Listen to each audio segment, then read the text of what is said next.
लोग अभी पितृपक्ष में नहीं, सारे साल ही हम लोग श्राद्ध करते हैं। पितृपक्ष में हम श्राद्ध भी करते हैं, जैसे जब जिसका श्राद्ध होता है उसके निमित्त हम लोग जो भी करते हैं वो हमारी अपनी अपनी सबके रीति रिवाज के अपने हिसाब से सब लोग करते हैं। तो कितने प्रकार के श्राद्ध होते हैं और कैसे वो करने चाहिए, सबसे अच्छा तरीका क्या है श्राद्ध करने का? देखो, श्राद्ध का मतलब है श्रद्धा। ठीक, अपने पितरों के प्रति आस्था होनी, अपने पितरों के प्रति श्रद्धा होना, उसी को श्राद्ध कहा जाता है। और श्राद्ध से जो कर्म किया जाता है उसी को हम श्राद्ध, श्रद्धा से जो कर्म किया जाता है उसी को हम श्राद्ध कहते हैं। ठीक है। अब कई लोग देखने को मिलते हैं कि फॉर्मेलिटी करते हैं, अपने घर में पकवान नहीं बनाना है, अपने घर में खीर पूरी हलवा नहीं बनाना है, पितरों के निमित्त होटलों में गए, होटलों में जा करके खरीद के लाए, पर चलो वो भी उनकी एक श्रद्धा है। तो हमारे जो है धर्मशास्त्र में, हमारे भविष्य पुराण में जो है 12 प्रकार के श्राद्ध बताए गए। भविष्य पुराण में 12 प्रकार के श्राद्ध बताए गए। उसमें जो सबसे पहले श्राद्ध बताया गया है वो बताया गया है नित्य श्राद्ध। नित्य का मतलब रोजाना, डेली। तो वो कैसे करें? क्या भाई डेली ब्राह्मण को तो हम अपने घर में बुला नहीं सकते, उसके लिए क्या विधि बताई गई शास्त्र? उसमें जो है भविष्य पुराण ने कहा कि हे मानव, अगर तू नित्य श्राद्ध करना चाहता है तो जो माताएं अपने घरों में होती है, अपने घरों में जो भोजन बनाती है, तो सबसे पहले जो रोटी बनती है उस रोटी को जो है गाय के निमित्त रखते हैं। ये हमारा नित्य श्राद्ध है। भोजन बनाना, भोजन बनने से सबसे पहली जो रोटी होती है वो गाय के निमित्त रखते हैं। ये नित्य श्राद्ध हो गया। या हम भोजन कर रहे हैं, घर में भोजन बैठ करके भोजन कर रहे हैं, तो अपनी थाली से सबसे पहला ग्रास गाय के निमित्त रखते हैं। अच्छा, उसको हम नित्य श्राद्ध कहते हैं। वो हम रोज कर सकते हैं, रोजाना कर सकते हैं। तो शास्त्र कहता है कि गावो भूतम च भव्यम च गाव पुष्टि सनातनी गावो लक्ष्म्याम सतो मूलम गौषु दत्तम न नश्यति। गाय के प्रति किया हुआ हमारा जो भी सत्कर्म होता है वो कभी नष्ट नहीं होता, उसका संपूर्ण फल हमें प्राप्त होता है। गाव पुष्टि सनातनी, और हमारे सनातन धर्म को पुष्ट करने वाली कौन है? गाय है। और गाय के निमित्त अगर हम नित्य श्राद्ध करते रहेंगे तो गाय पुष्ट रहेगी और हमारा जो है जो सनातन धर्म है वो पुष्ट रहेगा, जो कि आज के समय में धीरे धीरे जो क्या हो रहा है, ह्रास होता जा रहा है, लिप्त होता जा रहा है। ये नित्य श्राद्ध है, इसको हम पहला श्राद्ध कहते हैं। दूसरा श्राद्ध बताया गया है काम्य श्राद्ध। काम्य श्राद्ध उसको कहते हैं जिसपे अपनी समस्त कामनाओं की पूर्ति की जाए, जो हमारी मनोकामना है। मनोकामना को पूर्ण करने के लिए या अपनी लंबी आयु के लिए, ये दीर्घायु के लिए, इस शरीर हमारा स्वस्थ रहे, उसको जो है काम्य श्राद्ध कहते हैं। काम्य का मतलब है हमारी कामना। हमारी कामना है कि हम दीर्घायु हों, हमारी कामना है कि हम आरोग्यता को प्राप्त हों, हमारी कामना है हम धनवान बने, तो उसके लिए जो है एक काम्य श्राद्ध किया जाता है। तीसरा श्राद्ध है नैमित्तिक श्राद्ध। नैमित्तिक श्राद्ध जो हम आजकल ये कन्यागत श्राद्ध जो हम कर रहे हैं आजकल, ये श्राद्ध पक्ष है, ये क्या है? नैमित्तिक श्राद्ध है, यानी जिसके निमित्त हम श्राद्ध कर रहे हैं। जैसे हमारे पुण्य पिता की पुण्य तिथि है, प्रतिपदा या द्वितीया, तृतीया, चतुर्थी जो भी है, उस तिथि पे जो है हम अपने पिता की निमित्त जो श्राद्ध कर रहे हैं उसको हम नैमित्तिक श्राद्ध कहते हैं। या माता की पुण्य तिथि पे जो हम श्राद्ध कर रहे हैं वो जो है नैमित्तिक श्राद्ध है। तो श्राद्ध पक्ष जब आता है उसमें जो किया जाता है उसको हम नैमित्तिक श्राद्ध कहते हैं। उसके बाद चौथा श्राद्ध है वृद्धि श्राद्ध। वृद्धि श्राद्ध आपने सुना होगा, हमारे सनातन धर्म के अंदर 16 संस्कार है। ठीक है, उन 16 संस्कारों में बताया गया है जैसे विवाह होता है, विवाह भी एक संस्कार है। विवाह संस्कार होना या उपनयन संस्कार होना, यज्ञोपवीत जो आप अभी प्रश्न कर रहे थे, जनेऊ धारण करना, वो भी एक संस्कार है, उसको भी ऐसे धारण नहीं कर सकते कि जब हम यज्ञोपवीत धारण करते हैं या मुंडन संस्कार करते हैं, छौर कर्म जब होता है बच्चे का, जब मुंडन संस्कार होता है, तो ये जो संस्कार जब किए जाते हैं, विवाह संस्कार, उपनयन संस्कार, मुंडन संस्कार, इस संस्कार जब किए जाते हैं तो इनको करते समय जो अपने पुरखों के निमित्त, अपने पितरों के निमित्त जो श्राद्ध किया जाता है उसी को जो है वृद्धि श्राद्ध कहते हैं।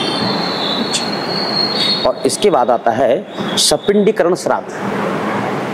आप अभी बोल रहे थे ना कि किसी के पास जो समय नहीं होता है, पिंडदान कैसे करें, क्या करें, तो उसके लिए बताया गया है कि मृत्यु से 12 या 13 दिन के अंदर जो पिंडदान किया जाता है, 13 दिन का विधान है। ठीक, कई लोग तीसरे दिन में 13 कर रहे हैं, कई लोग जो है 10 दिन में 13 कर रहे हैं। तो ये किसी को समझाएं तो आज के समय में लोग नहीं समझ सकते।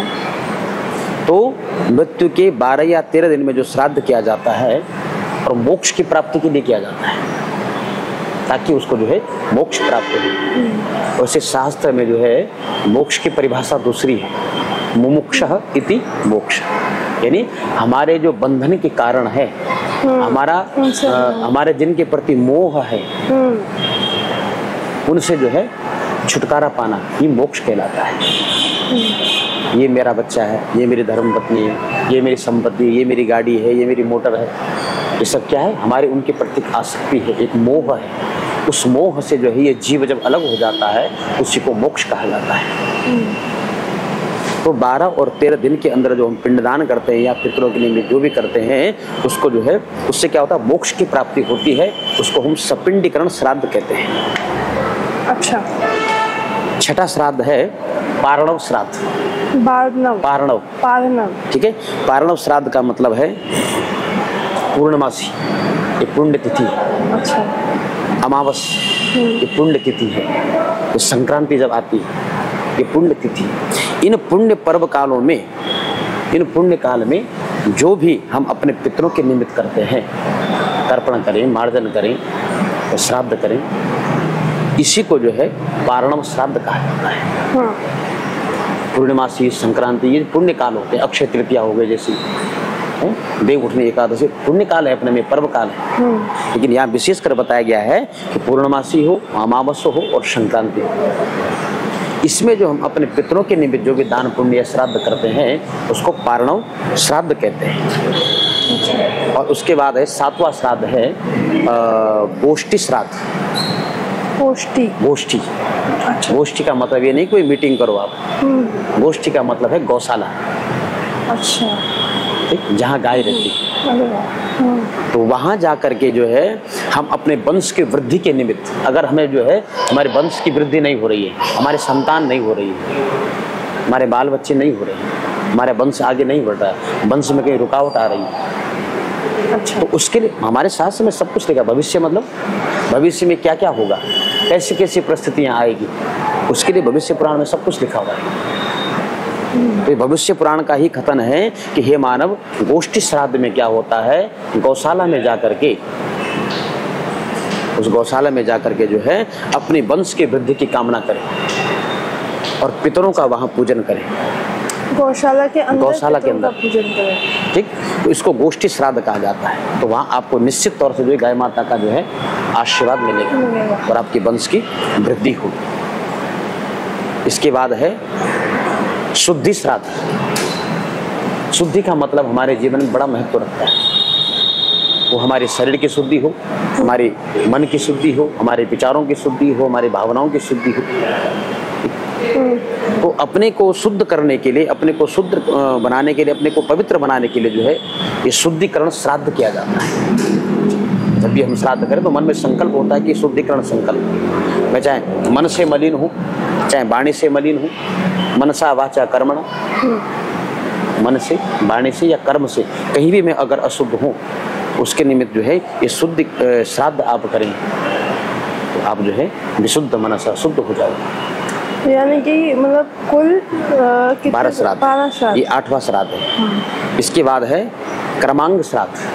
क्रमांग श्राद्ध, क्रमांग श्राद्ध में क्या होता है कि गर्भाधान जब होता है, जब स्त्री गर्भधारण करती है, रजो धर्म में जब आती है, रजो धर्म के बाद जो है 4 दिन तक वो रजो धर्म में होती है, 5वें दिन के बाद जो है जब वो गर्भाधान करती है, एक वो समय होता है। एक होता है सीमंत पुंसवन संस्कार जो होते हैं, हमारे जो 16 संस्कार है, सीमंत संस्कार, पुंसवन संस्कार, ये सब अलग अलग संस्कार हैं। इन संस्कारों के समय जो है जो पितरों का जो है हम श्राद्ध करते हैं, उसी को जो है कर्मांग श्राद्ध कहा गया है। यानी कि ये 12 यानी श्राद्धों में जो गर्भ में शिशु आ रहा है वो अपने कर्म के अनुसार आ रहा है, बिल्कुल उसके अच्छे कर्म को बनाने के लिए पितरों का आशीर्वाद लिया जाता है। इसके लिए जो है ये कर्मांग श्राद्ध। इसके बाद है दैविक श्राद्ध। दैविक श्राद्ध का मतलब होता है जो तिथियां होती है प्रतिपदा से लेकर के कृष्ण पक्ष में, प्रतिपदा से लेकर के अमावस तक, और शुक्ल पक्ष में प्रतिपदा से लेकर के पूर्णमासी तक जो तिथियां होती है, इसमें जो सप्तमी तिथि होती है, सप्तमी तिथि के दिन जो है देवताओं के निमित्त जो हविष्यान के जो है देवताओं का पूजन किया जाता है, देवताओं के निमित्त हवन पूजन तर्पण मार्जन जो भी किया जाता है, इसी को जो है दैविक तिथि कहते हैं, तो दैविक श्राद्ध कहते हैं। और इसके बाद है यथार्थ श्राद्ध। यथार्थ श्राद्ध, वास्तविक श्राद्ध। यथार्थ माने वास्तविक होना क्या चाहिए कि किसी भी तीर्थ में जाने से पहले, जब हम तीर्थों में जाते हैं तो हम सबसे पहले अपने घर में ही श्राद्ध करते हैं। अच्छा, ठीक है। और घर से निकलने से पहले वो श्राद्ध किया जाता है, पितरों का आशीर्वाद लिया जाता है। और उसके बाद हम जिस तीर्थ में जा रहे हैं, जिस तीर्थ में हम भ्रमण कर रहे हैं, उस तीर्थ में भी जो है पितरों का पूजन किया जाता है, पिंडदान इत्यादि किया जाता है। इसी को जो हमारे शास्त्र में यथार्थ श्राद्ध कहा गया है। और उसके बाद 12वां श्राद्ध है पुष्ट्यर्थ श्राद्ध। पुष्ट्यर्थ का मतलब होता है वंश की वृद्धि के लिए। अच्छा, इसका विशेष महत्व है कि वंश की वृद्धि के लिए, अपने कारोबार की वृद्धि के लिए ये कैसे करते हैं? पुष्ट्यर्थ श्राद्ध होता है। इसके श्राद्ध करने की की प्रक्रिया विधि? वही है, प्रक्रिया वही है। अच्छा। संकल्प के माध्यम से। अच्छा, संकल्प हाँ, अलग कहीं अलग। गौशाला में जाकर के है, तो कहीं तीर्थों में जाकर के है, तो कहीं सीमंतोप संस्कार या जो भी विवाह संस्कार, ये जो भी संस्कारों में अलग अलग बताया गया है, उसकी सबकी अलग अलग विधि है। वो बहुत लंबा चौड़ा वृत्तांत